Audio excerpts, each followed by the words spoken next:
My name is Julie Pearson Little Thunder. Today is Wednesday, April 12th, 2016, and I'm interviewing Marilee Nunnallee in Nowata, Oklahoma for the Cowboys in Every County series sponsored by the Oklahoma Oral History Research Program at Oklahoma State University. Marilee, you obtained your bachelor's degree in home economics and early childhood development at OSU. You spent a number of years teaching, earned an MS degree, went to work for the county extension office, and went back to teaching part-time.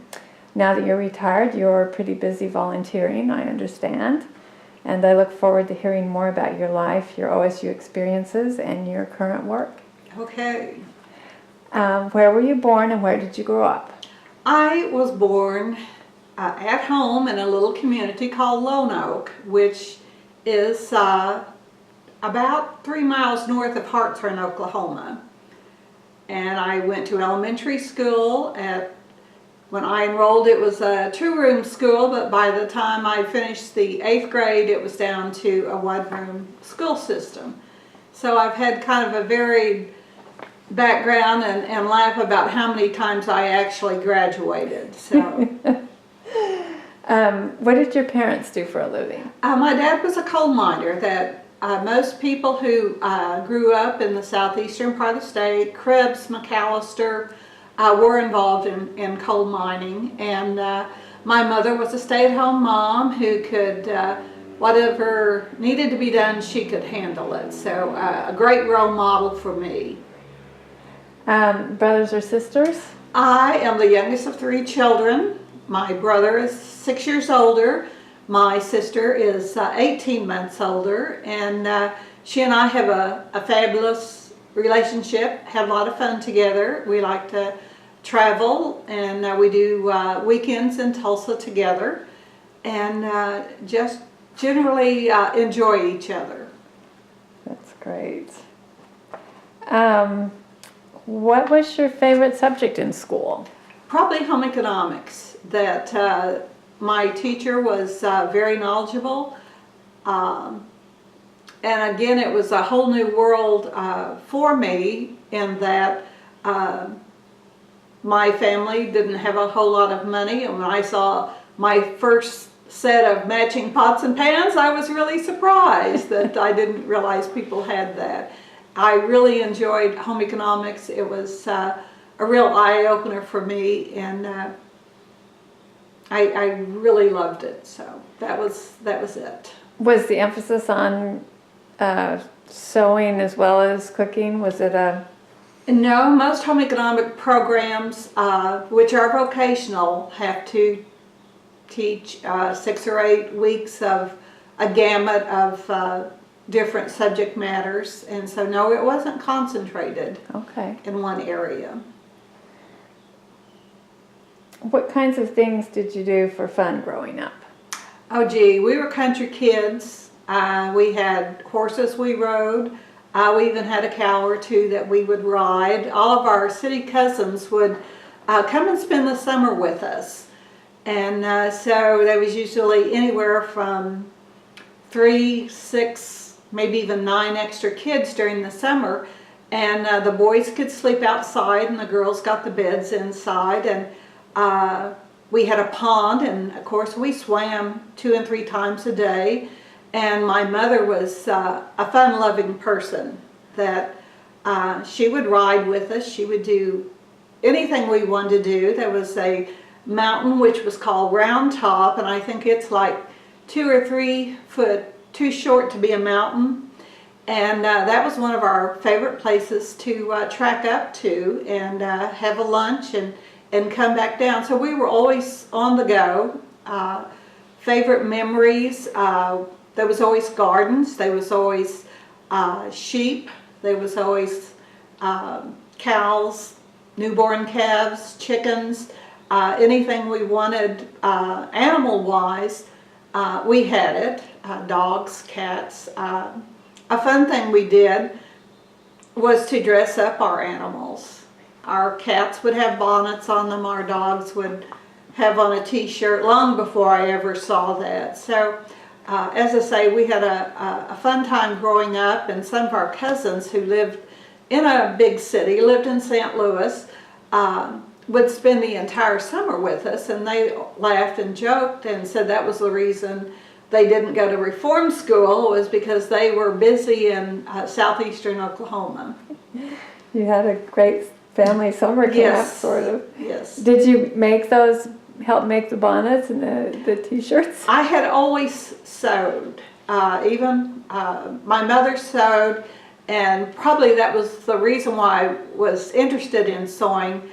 She was one of the ladies who could cut something out without a pattern, and I kind of followed that, and I was intrigued by the sewing machines and so on at high school.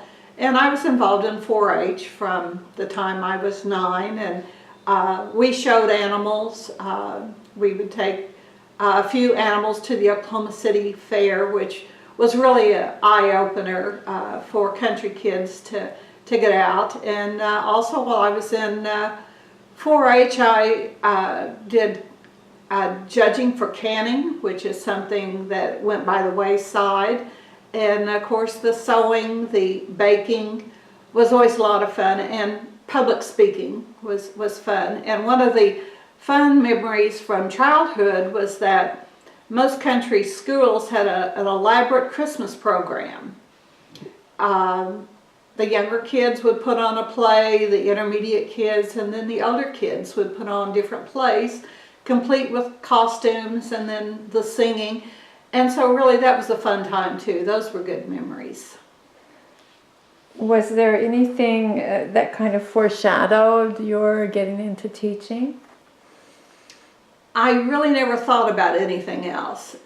Keep in mind that those are the days when you didn't have high school counselors.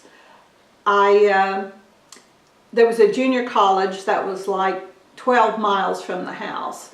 So I had had various experiences going there, and being the youngest of 3, I kind of followed with what my brothers and sisters did. So that was one reason. Of course, money was tight during that time, and I don't know how my family handled things other than my mother was one of those people, if she wanted to do something, she did it, okay? And the 3 of us went to college. Part of that time, Dad was unemployed because the coal mines had shut down, and he did various odd jobs or worked on construction. And we laughed. We really didn't realize we were poor kids because everybody in town was in the same boat. And neither one of your parents had a college education? No, no. So how did you land at OSU? First of all, I went to the junior college for 2 years, and both my brother and sister had gone there. So it was just kind of the thing to do. I did have, I won't say that he was the president of the college, and I inherited my sister's job that she had worked for him. Of course, she was a business major in college, okay? My typing skills are next to none. I can talk on the telephone, and was really scary that I managed the office every other Saturday. And he was really unique, real kind to us, and a big help to get us where we needed to be at OSU. Now this is the president of the business college? The president of Eastern. Oh, of Eastern, okay, at the which was a junior college. college. Yes. Got you. Yes. How neat. So you knew when you arrived at OSU you were going to be in education and Right. home ec major. Right. What about some of your favorite classes? What were they? Well, I must tell you that my high school home ec teacher was a very strong teacher. So I was kind of surprised. I did take tailoring at OSU and loved it. And I hate to tell you this, but I still have the coat that I made. Of course, it wouldn't even begin to fit. But I love the coat, wore it for years and years, and I know I should get rid of it someday because I know what will happen to it later on. But and I also took quantitative cookery, and really kind of, well, I learned a lot from the people who were in the class, because many of them were men who came to hotel and restaurant management. And here they were, they had worked summers or had jobs in restaurants, but none of them could make gravy, and there was a few other things that these guys couldn't do. So that was fun, and it was a real learning experience to be in the class with older students. And they were really on a mission because they had, as I say, worked on cruise lines or from eastern part of the United States, and I really enjoyed that class too. I will say that was the day of the home management house. Have you heard about it? No. Oh my. Your last semester on campus, you student taught for 6 weeks, which really doesn't prepare you for the real world. And 6 weeks you lived in the home management house, and that was simply 6 girls in a household setting with a supervisor, and you worked with 3 budgets, a low, a high, and a medium. And you did everything from having to, when it was your turn to manage the kitchen, you had to go in and evaluate, you know, how much sugar you had left and what the cost was. You spent hours doing that sort of thing. You had to use cloth napkins at every meal. There was a person who had to do the laundry. There was a laundry person, a housekeeper, the cook, and there could have been some other duties. But it was very, very stressful, very stressful. And then the last week or 2, you had to find a place to live.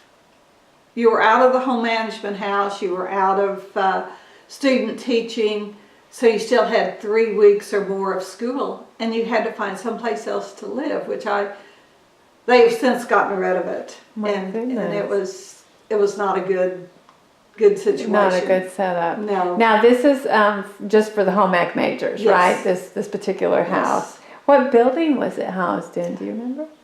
It was not in a particular house. It was on Monroe Street, and it then turned into something for developmentally challenged people, and it may have just been offices. And he told me it was recently torn down because I had taken him by and shown it to him, but it was a disaster, total disaster. How did you cope with having to, did you work while you were going to school? Yes, when I was at OSU, I was a RA, and I was in what Murray Hall, which is now office spaces, and I think I had about 86 girls, 86 freshmen, and I tell my granddaughter that the girls had to be in their rooms at 9 o'clock, take their showers, they could study, and then at 10 o'clock, you know, they could take, I think, maybe showers, but the lights out. It was really rigorous. The only great thing about being RA is that you had a room to yourself and a bathroom. And the girls used to bribe me to come in and use their tubs because no tubs available in the dorms. So the other thing I remember about living in Murray is that the Theta Pond would overflow. Wow. And basically you just... When it rained. Yes, you would take your shoes off and wade everywhere. And people are always astonished when I told them that we could not wear slacks or jeans to any class nor to the library. That those were the rules of the day, and my, haven't things changed. That's been a good change. Yes. What are your memories of the library? Well, I just remember being overwhelmed, and of course you spend a lot of time either studying or looking for resource books, so that was a learning in itself. And coming in, you know, as a junior, I don't think we had orientation to explain that all those things to you. So a lot of it you had to learn, but everything was on the third floor, and once you got there and when got involved, you didn't have any no problems. How about some other buildings on campus that you were at frequently? Well, there was Home Ec East and Home Ec West. And Home Ec West had the food service or nutrition classes and the early childhood. So I spent quite a bit of time over there. I remember enjoying the student union that had a lot of things that I wasn't familiar with, and really enjoyed it. But I always went to the football games. I've always enjoyed football, and back then you ordered your tickets when you paid your tuition, so there wasn't a big expense in getting a ticket to go to the football games. You went to all the football games. Did you go to dances at the student union? Ironically, just a couple, because I worked every other Saturday night in the dorm. The kids had, as the girls came into the dorm, seniors could stay out an hour later, and then you had to go up and do room check, and you know, we made sure everyone was accounted for, so I didn't have a lot of free time. That must have cut into your dating life too. Well, probably. Living in a freshman dorm was different too. Very few upperclassmen lived there, so you didn't make a lot of friends with people your own age or in your major, and a lot of that has changed, and that is for the better. But you did that for 4 years, or for 2 years? For 2 years, yes. For the duration of your student career. What faculty member or two had the largest impact on you? And why? I really enjoyed, and I'm not going to come up with her name, who taught tailoring. She had been in some sort of accident, and even though her hands, I think maybe she had a finger or two missing, tailoring was just my thing, and I really enjoyed her. And she was not married, and probably 45. Really enjoyed her. And then it was a small class. She had us over one Saturday for kind of a brunch, which was really nice and something that was new to me. So I really enjoyed her. I also had a teacher who she was one of our education teachers. McGaffrey. She had graduated from McAllister High School, and a very tall, slender lady, and had been teaching overseas somewhere, and she needed to come back to finish up, I think, part of her doctorate. So she was very fun-loving, had a different view of education because she had been teaching someplace else. So I remember her. Edna, no, it wasn't Edna. It was McCaffrey, I think was her last name. Very fun teacher. Did you have time to get involved in any other campus activities? I really did not. Right. How often did you go home while you were at school? Not very often, because I had to work every other weekend. I did not own a car, so you had to make arrangements with a friend if you were going to get home. So that really didn't work out. And there weren't many people from the area that you knew on campus that had come from around Hartshorn or Lona? Not really. Were your parents able to visit you once or twice at school? And no, they did not come up. They came up for graduation, and I think that was it. What do you remember about graduation day? Oh gosh, it was overwhelming because of the number of people. And I was also impressed with the man who called out our names, that my name is Italian, Giroflee. I wondered. And he was able to pronounce that without a flaw. So I was impressed with that. Did you share any Italian cooking secrets when you were when you were doing your cooking classes? Oh, probably not. I do a lot of ethnic cooking in that my mother's side of the family, we really don't know much of anything other than they were from the, some Slovak countries that were overran by Russia.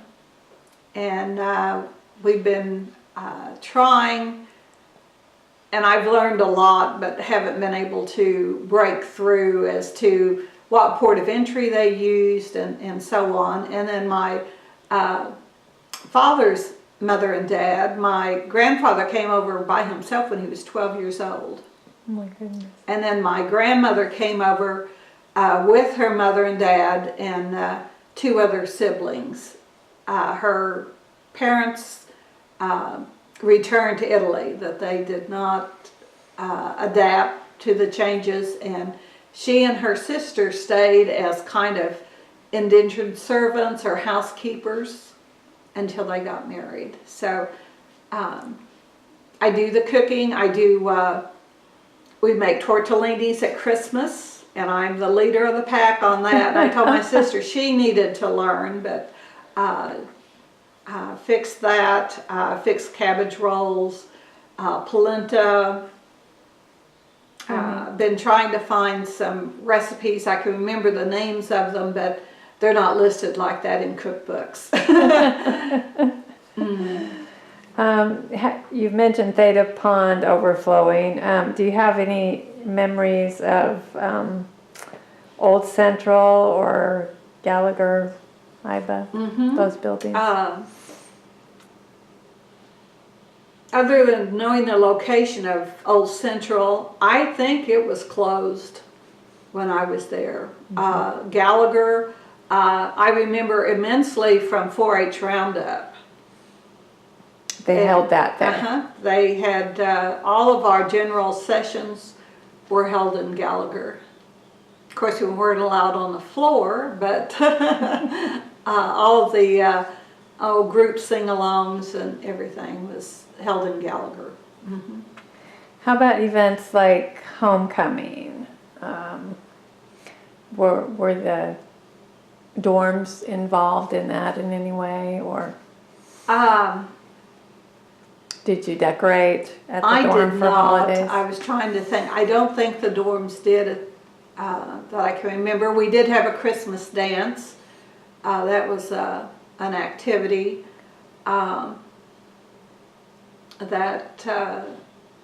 Otherwise, no, I couldn't tell you. What was involved with the Christmas dance? Every one of those, or our building, had a huge living room, and all of the furniture was moved back. And truthfully, that was about the only time the living room was ever used. That it was just kind of a wasted space. But I do have my pictures from that activity. But see, no men lived in our dorm, which is different from today. But the young men who were vet science majors ate their meals there. Oh, they did? Okay, so the women. And basically everybody in Murray was a because freshman. they were so close, their building was so close.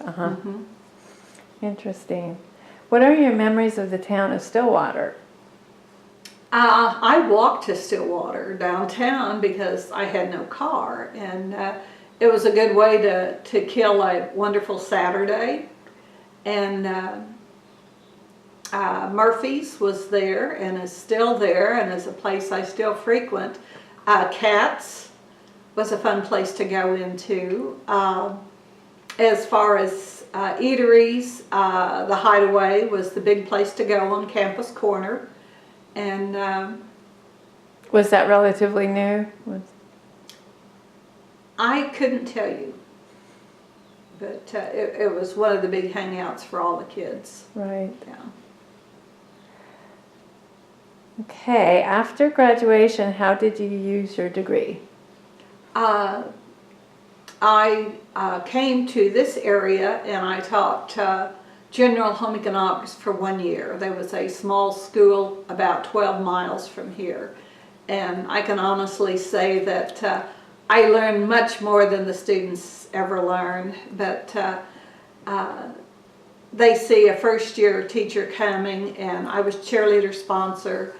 I did the paperwork for the cafeteria. I planned the menus for the cafeteria.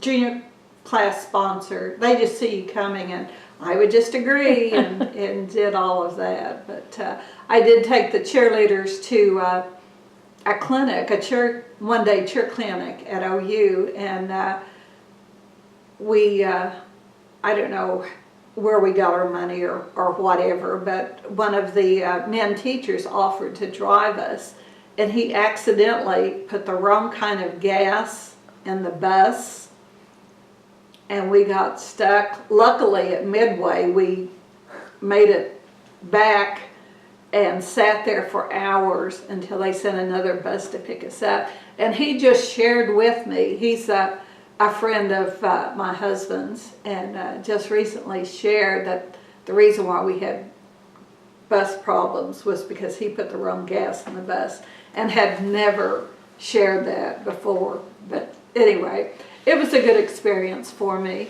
And then I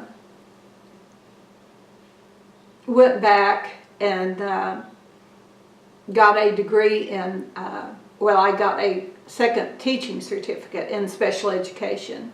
Where did you get that? At certificate? OSU. Okay. That our school here in Nowata had the policy that husband and wife could not work in the same building. Also, women could not wear slacks to school. You had to wear hose every day. Quite a change, but anyway, the home ec job would come open year after year, and the superintendent said, I can always find a home ec teacher, but I can't find a special ed teacher. So after several years, I told him, I said, I'm not trying to hold this over your head, but I'm ready for a change. And special ed, back in those days, there was no curriculum. And you would have children of all different levels, and each child it was like an individual lesson plan that you had to do with them. And anyway, I did that during the summer. I went and got another certification during the summer, and I'd take a high school girl with me to take care of my daughter. And so you actually lived on campus that summer? There was, I think it took me 2 summers. Basically,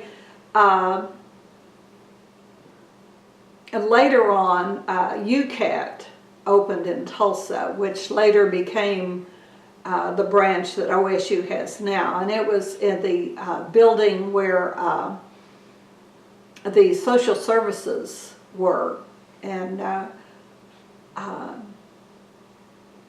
when I was working on my master's degree, I took a few classes there, but otherwise you had to be on campus. So it was really a family decision when I decided to go back and get my master's. It was something I always wanted to do, and extension allowed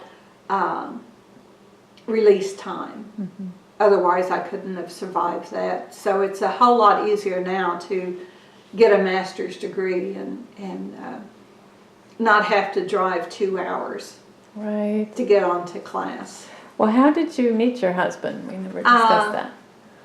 Basically, my husband is from Nowata, and he had gone to Tahlequah to get his degree, and my brother-in-law, anyway, he and my sister got married in August, and neither one of them had a job. And that was during the Vietnam era. And if he didn't get a job, then he was drafted. So about the only job in the state was at Nowata. and he was an ag major, had a master's degree, and he came to Nowata to teach science. And they lived in Veneta. My sister taught business classes and taught at Big Cabin, which is now Consolidated School. And anyway, they would go two different directions to teach and work, and Bill would have to work at the ball games and other kinds of things. So Bob would invite him home to his mother's house to eat a meal before the games and so on. So they were friends before I met him. So, I guess we met probably 8 months to a year after he and Bill were friends. So. How about the county extension office? How did you get involved with that? I had always been a volunteer with my children when they were in 4-H, and I had taught high school for 15 years, and I was ready for a change for a variety of reasons. They then allowed a husband and wife to teach in the same building, and my husband taught in an annex, and I never saw him unless he came to get his lunch or something of that sort. And but I knew I didn't want to watch my kids walk up and down the halls. I didn't want 24-hour-a-day family. I thought we all deserved better than that. And I was fortunate enough to be able to get on with the extension office and not have to drive, somewhere for a job. And enjoyed that. A lot of fun, a lot of hard work. What were some of your duties? Well, I did most of the 4-H work, and then you have, we called it Extension Homemakers. They now have another name, and I'm not going to come up with it, but lots of responsibility, a lot of paperwork.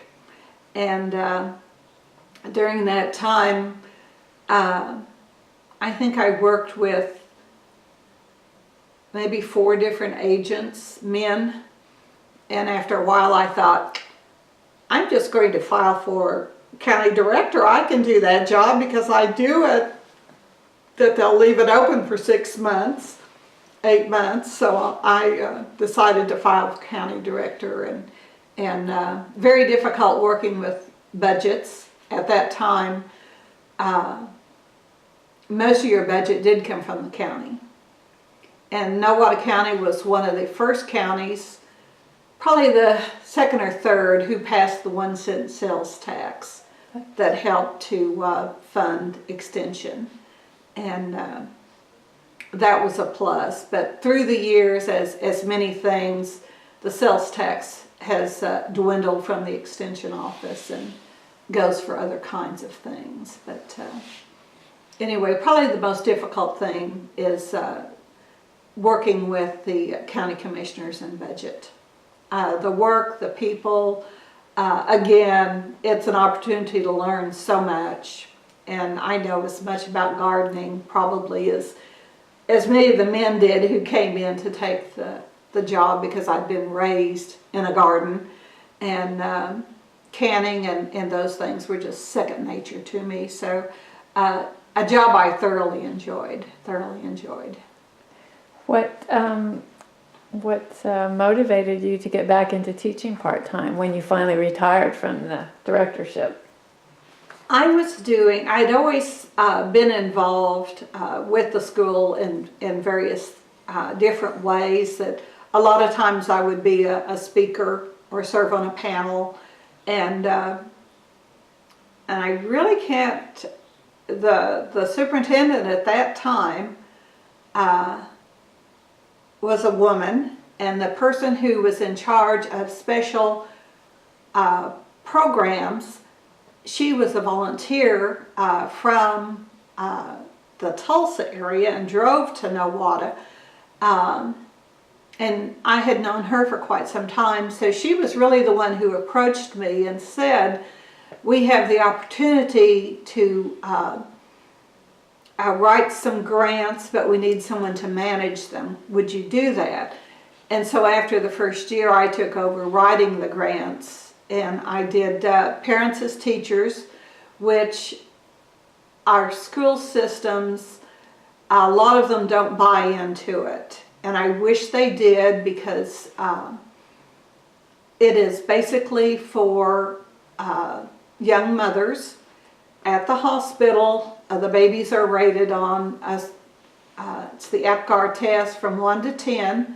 And anything, I think it was over 5, was a red flag. And so those were the people that we were trying to reach. And my philosophy was, anytime you are working with a teenager in Parents as Teachers, you're going to have them in a school setting in 4 to 5 years with their child. And many times the teenage girl was not having a good school experience, and if we can get in there and make that change and make her see how important it is to talk to her baby, to play with it, that they are their child's first teacher, and what they learn from their mom stays with them. Also, when the state began, the state of Oklahoma will throw out programs like that, and they will fund it for like 3 years, and then they want the school to pick it up. Well, a lot of the schools do not, especially the smaller schools. And I had the philosophy with my community ed, and I did an activity with arts and ed, that I could raise money. The money that I charge for the classes, the instructor would get a certain amount, but I would keep a certain amount. So I was able to fund Parents as Teachers for 2 years without the help of the school, and just could not get the superintendent to come across. So we had Parents as Teachers for 8 years. That's fantastic. Yes, yes. And I still see some of my little clients who are now working at the grocery store, and they're like 21, 22, but I don't let them know that I know who they are. And the same thing when I did community ed, it was Nowata's 100th anniversary as a town, and I hired a man from Bartlesville. His last name is McCarvey, and you have to hire someone who's approved by state arts. So Morris came over, and he wrote a play concerning, there used to be a pyramid, a rock pyramid in Nowata that's set about 6 miles north of town, and it would give you the directions from that point to New York, California, just anywhere. Lo and behold, when they put a new road in, they pushed the thing over and buried it. Oh my goodness. And so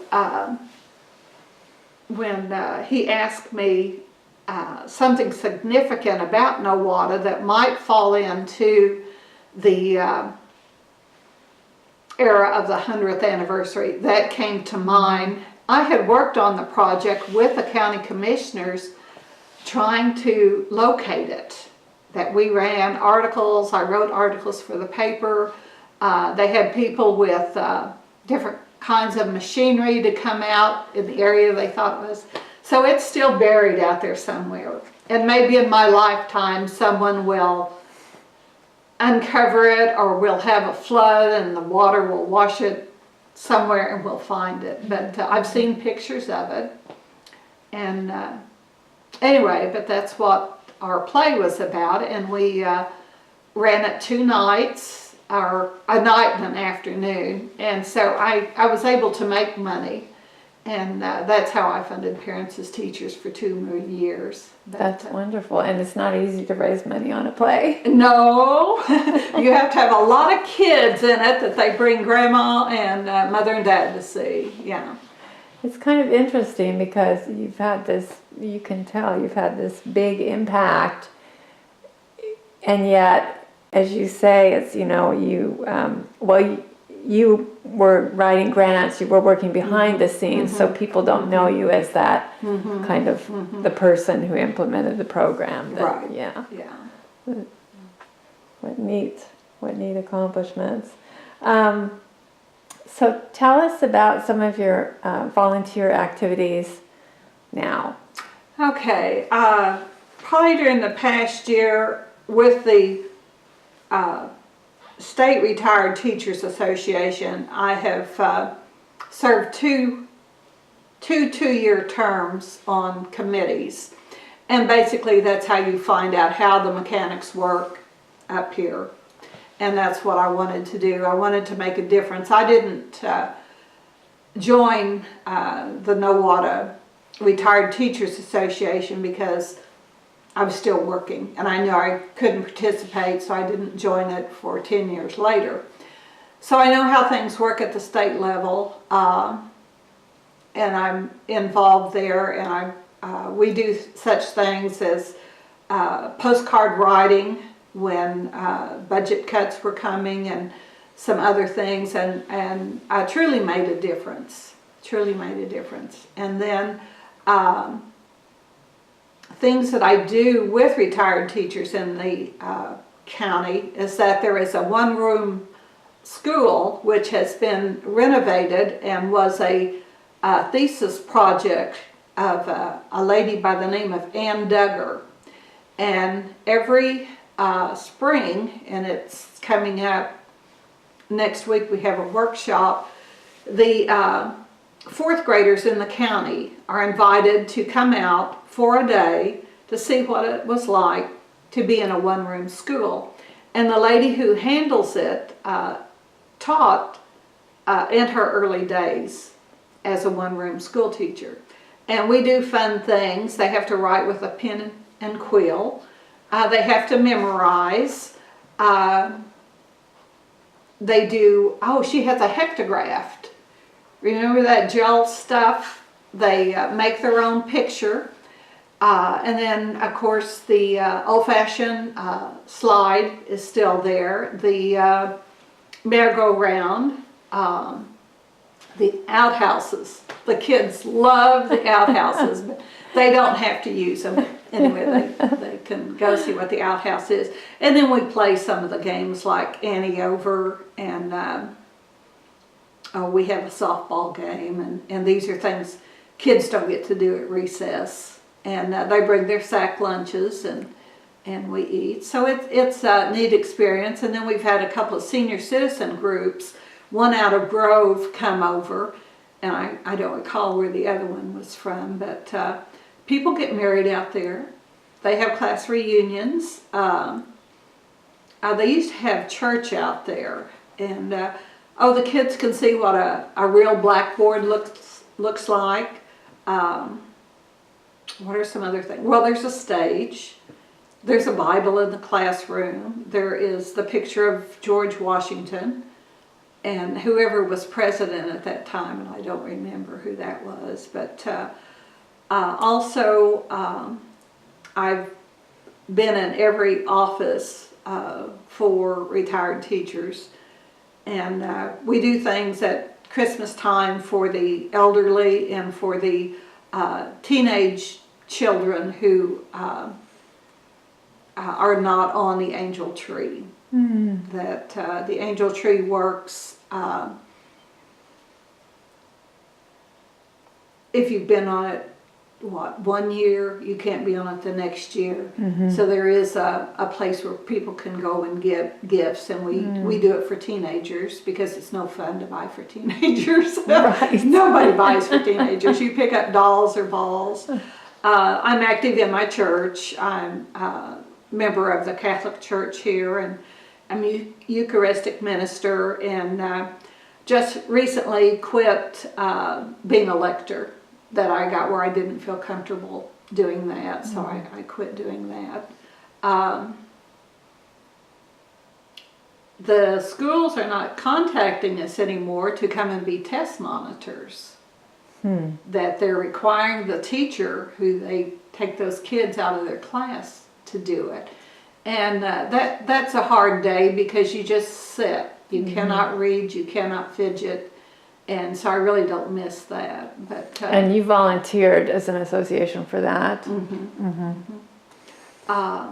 Other things I do for school, when they have their library fundraisers, they have the book fairs that come in that the smaller children, can't write down titles and prices, and that's what we do for that.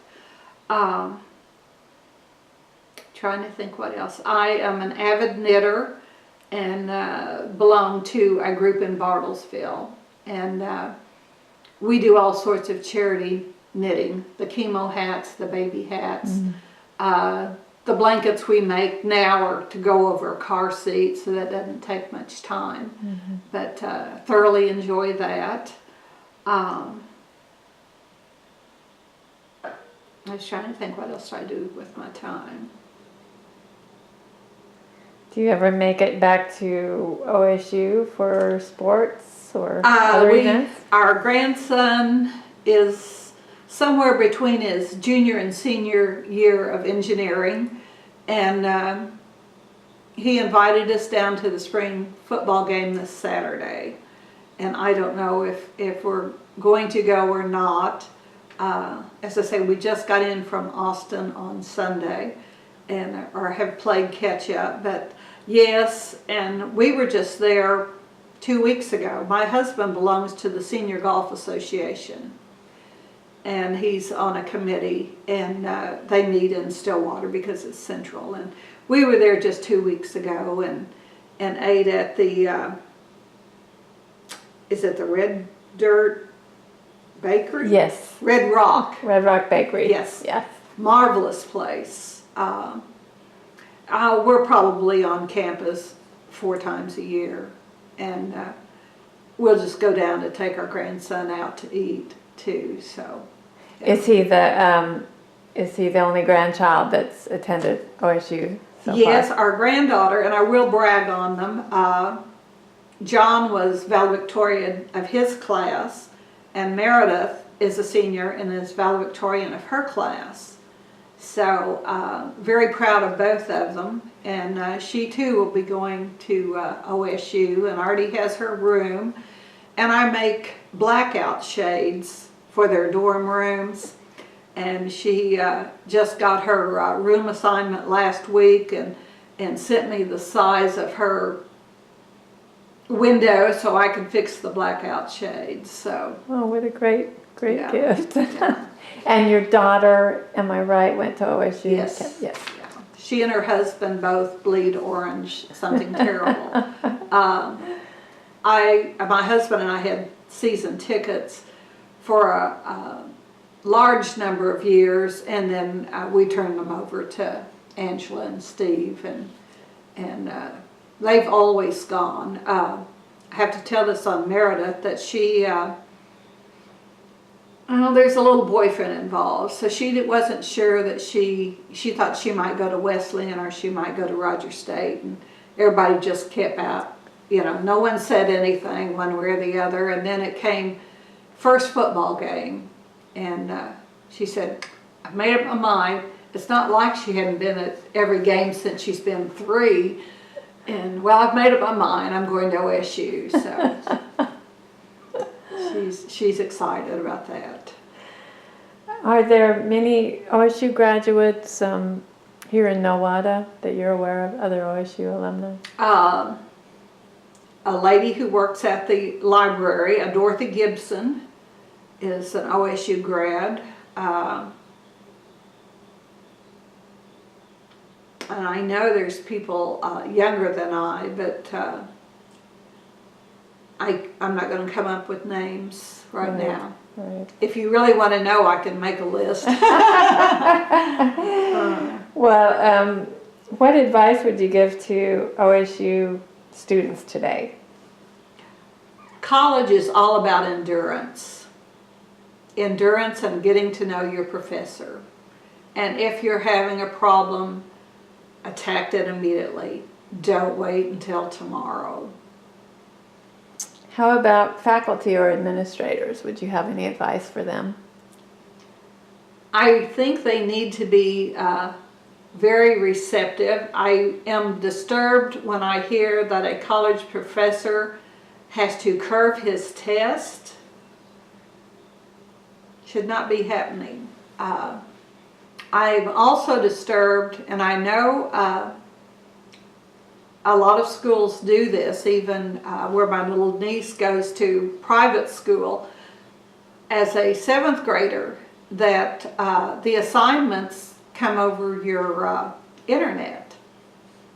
And if they say 10 o'clock is our cutoff, it ought to be the cutoff. It shouldn't be 10 after, 10:15, that if you truly want your system to work, and I don't understand that concept. Of course, I still struggle with my computer, that I can do a newsletter, I can do send an email to our newspaper, so on, but it's uncomfortable for me. But I still try, and I still don't give it up. But kids are born with computers in their hands, and that's today's society, and I just think it needs to be a level playing field, that if you're an adult, you say you're going to do something, that's the way it is. Right. What can you tell us about the town of Nowata, or Nowata County? It has a strong history. As I say, it's over 100 years old. Many of our buildings downtown have been restored, and that speaks a lot. I did serve on the Main Street Committee when they had one, and some of the tile that they have now put boards up over are imported Italian tiles, you know, and you can see the sconces and some of the decorations, and of course the names are still on the building, and I'm very proud that we do have a downtown. For a number of years I worked with the Chamber of Commerce, and I worked with the Industrial Board, and a matter of fact, we had two men who came in. They had been in another town, and were trying to sell an idea of putting together an airplane kit, and they just ran out of time and money, but they were located here for a while. And it was very interesting, and especially when you work with people from big cities. When you live in a small town, your next door neighbor's a farmer, you know, there's a huge difference. But it's a fairly progressive kind of town. I'm grateful we had a Love station move in. We're going to get a Casey's station. We need industry. People are willing to drive 60 miles or an hour to go to work. We are a bedroom community. People drive to Bartlesville, Veneta, Tulsa, Coffeyville to work. And a lot of our professionals do not live in town. And gone is the day when I started teaching, if you taught here, you had to live in the community. So it's a big difference when Johnny sees his teacher in the grocery store and Mom says, "Oh, how are things going?" Yes. You know, we've lost that. We've lost that, but Nowata is a nice community.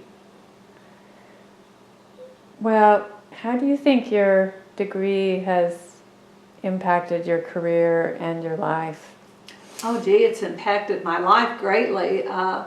Just going back and to my class reunions, and I see people who said, "Oh, I can never go to college." Well, I was in the same boat they were. I just had a mother who knew how important it was, and she made things happen for us as far as getting to college. But no, I'd hate to see, or hate to even imagine what my life would be like. I've had many experiences. When I was with Extension, I served on national committees, and I did it selfishly, because if you were on a national committee, you got half of your expenses paid. And so I won't say I committee hopped, but I learned a lot about our organization, about cultures, about big cities. I would have never traveled like that. And that's one thing 4-H did for me, that I was on different campuses and I felt comfortable when I went. But no, I would hate to imagine what my life would have been without a college degree. What do you think it is about Oklahoma State University that inspires loyalty? Oh, it's all about a feeling of community. I ran into a girl who had lived on my floor. Couldn't come up with her name, but I recognized her face. Well, she had come back to her hometown of Dewey and opened a tea room. And I walked in there and I thought, gosh, I should know this person. And she looked at me and she went like this. And I said, yes. I said, we know each other. Let's just decide how. But it's a strong feeling that you go someplace and you know when you run into a friend. Yeah. I just truly enjoyed my time there. And I enjoyed my graduate work. I enjoy learning, but I can't imagine not having the opportunity to learn and see what your potential really is. I need to ask you one fun question. Do you ever go to Krebs or Tonytown for supplies? Well, yes. I know where Krebs is well. I know where Lavera's is. I know Pete's Place. I still have a nephew who lives in that area and a sister-in-law. And I go back there 2 or 3 times a year. And no, I wouldn't pass through Krebs without buying sausage. Matter of fact, I think I used the last of it up from Christmas that we had traveled that way by means of going to Antlers to my sister's for Christmas. And they also serve it at a service station or have it for sale there. And Kashkava.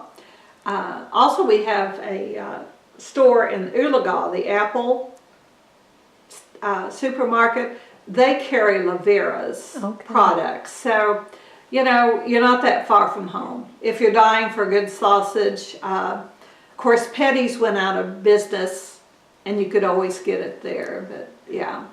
And again, I've got raviolis in my deep freeze right now that I've made, so yeah. Sounds delicious. Is there anything you would like to add that we didn't cover today? Oh, gee. I wish I had been more, what I want to say, when you come from a small town, you have small town ways, and then to have the time to expand and to grow. Yeah, OSU gave me that opportunity to find out who I really was and what I could be. Yes. Well, thank you for your time today, Marilee. Well, it's been fun.